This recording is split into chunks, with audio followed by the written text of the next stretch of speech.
Senhor olhou do céu para os filhos dos homens, para ver se havia algum que tivesse entendimento e que buscasse a Deus. Desviaram-se todos e juntamente se fizeram imundos. Não há quem faça o bem, não há sequer um. Meus olhos se abriram e eu pude ver que os filhos dos homens estão encarcerados por não entender.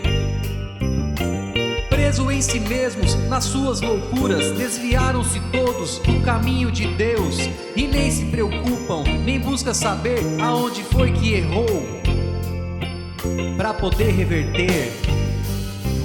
O mundo sombrio que cega as almas, não há sequer um que faça o bem, nem se faz conhecer.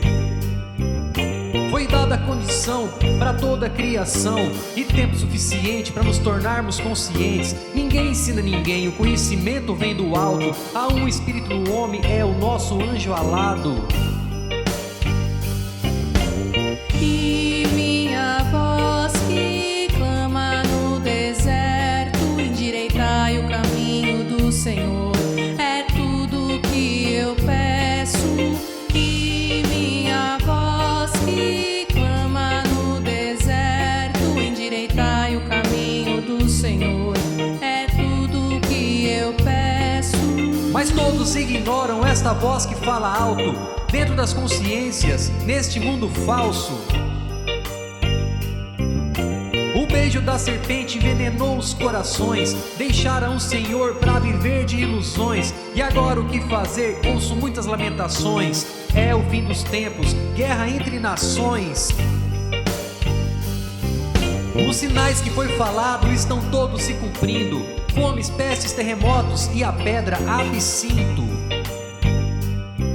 O profeta só espera o momento de falar o verdadeiro evangelho para todos testificar. Não se converterão, será apenas para testemunho. E logo na sequência vejo o fim do mundo.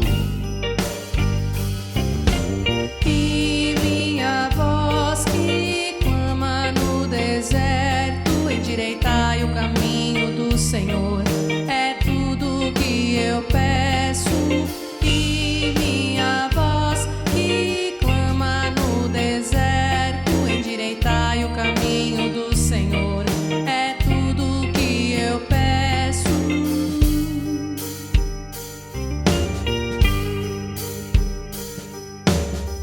O Senhor olhou do céu para os filhos dos homens, para ver se havia algum que tivesse entendimento e que buscasse a Deus. Desviaram-se todos e juntamente se fizeram imundos. Não há quem faça o bem, não há sequer um. Não era para ser assim, era tudo tão perfeito. Os empresários deste mundo oprimiram os direitos. Destruíram com a terra, aqueceram o planeta. Uma confusão, festa do capeta. E nas consciências, pavor e opressão, estão todos amedrontados, sem compreensão. E os religiosos que só ensinam a mentira, pedem as coisas a Deus, é a mesma rotina. Só tem que lhes pagar 10% da sua renda. Filhos do engano, coisa horrenda. E assim a cova está com a boca aberta, recolhendo as almas, perderam a vida eterna.